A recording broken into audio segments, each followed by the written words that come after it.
দর্শক মণ্ডলী, আমরা দেখতে পাচ্ছি নিরাপদ ধরিত্রী, সবুজ অরণ্য অনিশ্চিত করবে দুর্জয় তারুণ্য।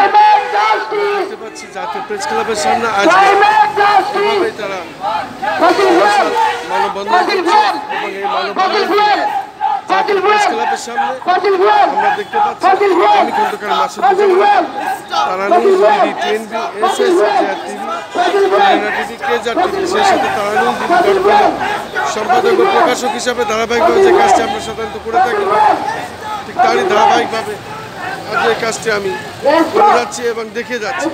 ঠিক জাতীয় প্রেস ক্লাবের সামনে এটা হচ্ছে।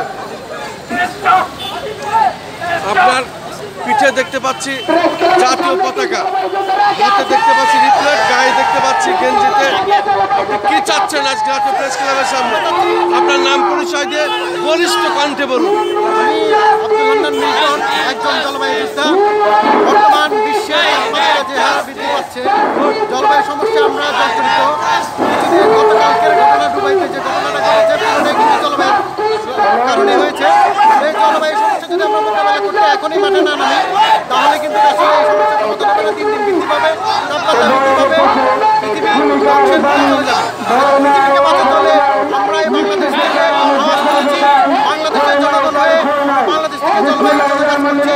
বিশ্বকে আমরা জানান দিতে চাই, সবাই যাতে জলবায়ুর পক্ষে কাজ করে, জলবায়ু রক্ষায় এগিয়ে আসে। তারা সীমিত পরিসর করে নিয়ে, যার ফলে আমাদের পৃথিবী জলবায়ু রক্ষা পায়।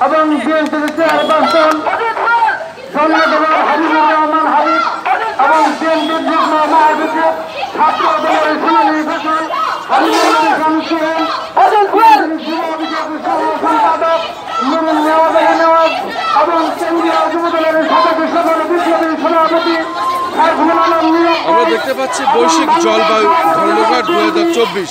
তারা ব্যানারে লিখেছে জলবায়ু বান্ধব ও টেকসই নবায়নযোগ্য জ্বালানি নির্ভর বিদ্যুতের মহাপরিকল্পনা চাই।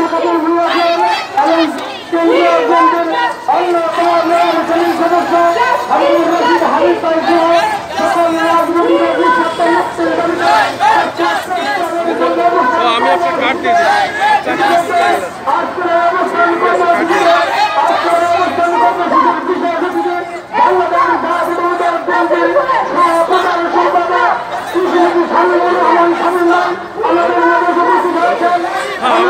বন্ধু সার্কেল আছে না, আগে নিয়ে যেতে না, কালকে সব কত ব্যাপক পরিস্থিতি সমস্ত জায়গায়।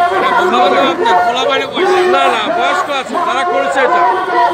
উনি তো সাথে যাইলে, আমার বয়স 35 বছরের যাইনি, আমার সম্বন্ধে বহু দারুণ গর্ব তো পুরো লাগে। আমি দেখতেছি